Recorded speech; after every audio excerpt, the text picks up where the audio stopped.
Lo and behold, we have the first, the starting point, the man who hopes to be president, and then we have a whole lot of reality along with this line of thinking. We're heading for drinks at a busy water cooler. Pleasure to welcome back to MidPoint, nationally syndicated columnist for the Washington Post Writers Group, also author of A Darker Shade of Crimson, Odyssey of a Harvard Chicano. Ruben Navarrette Jr. joins us. Ruben, always a pleasure to have you on the show. Great to be with you again. Thank you. I had to be careful because it looked like you were wearing something on your head there. I saw the hat, but it looked like you had almost some sort of tinfoil going there for a second, and I wanted to make sure that wasn't the case. The official Washington Post baseball cap, by the way. Oh, well, then we got that out of the way, so there you go. I won't tell you that I'm a Red Sox fan. We'll go from there. Let's get right to this here. Ted Cruz makes his announcement today. First take, what'd you think? I think Ted's going to be good for the process.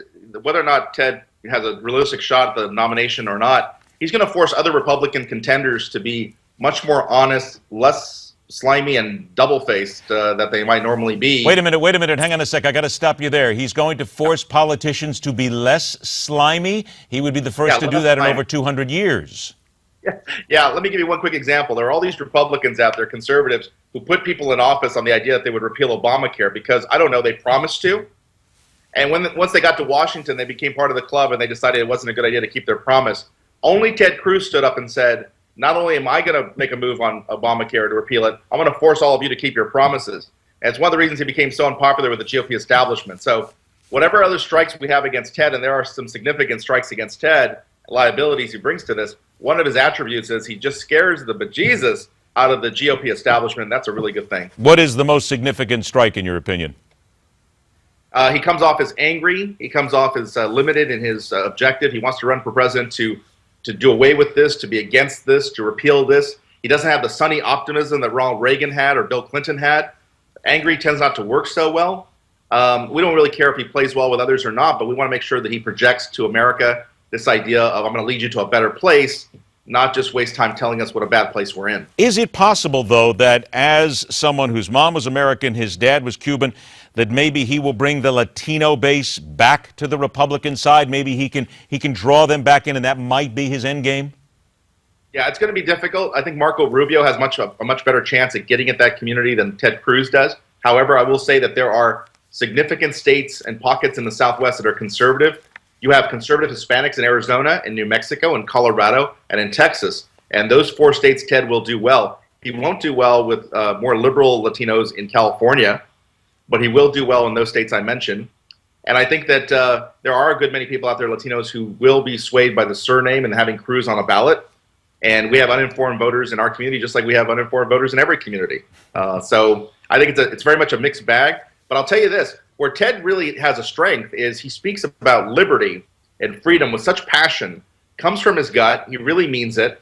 It comes from having a father who was imprisoned by a totalitarian regime in another country and having grown up with those stories. So if he can get back to the liberty and freedom coalition, I think that's a very strong message. 30 seconds left here. Jeb Bush, according to Politico, has a talk radio program. Rush Limbaugh says he's not a conservative. Mark Levin says he's an old-time liberal Republican. Others take shots at him. Is that really going to make any difference come the time we get to the convention? It's a mixed bag with Jeb Bush. I mean, you have a great support for Jeb in the donor class and the establishment class, the folks who can raise money. There's a lot of folks out there who see him as the only grown-up in the room. That's going to bode well for him. He's not ever going to win the talk radio primary, that's for sure. He's not a favorite among the same folks who love Scott Walker and love Ted Cruz that don't like Jeb Bush. And at the end of the day, all it makes the difference is the money, which is what he's probably going to get no matter how you slice it. Ruben Navarrette, always a pleasure to have you on the show, my friend. We won't talk about baseball next time we get together, but always a pleasure. We'll talk to you soon. Thank you, Ed. All right, take care. I want to remind everybody we're talking about Ted Cruz. I'm asking a very simple question here today from everybody. What would have you run to vote for or run away from Ted Cruz as President of the United States? It's a very simple question, and we're going to talk about it tomorrow, hopefully get a lot of answers here because they're coming in. Now, Twitter, send it to us at MidPoint TV. Simple answer.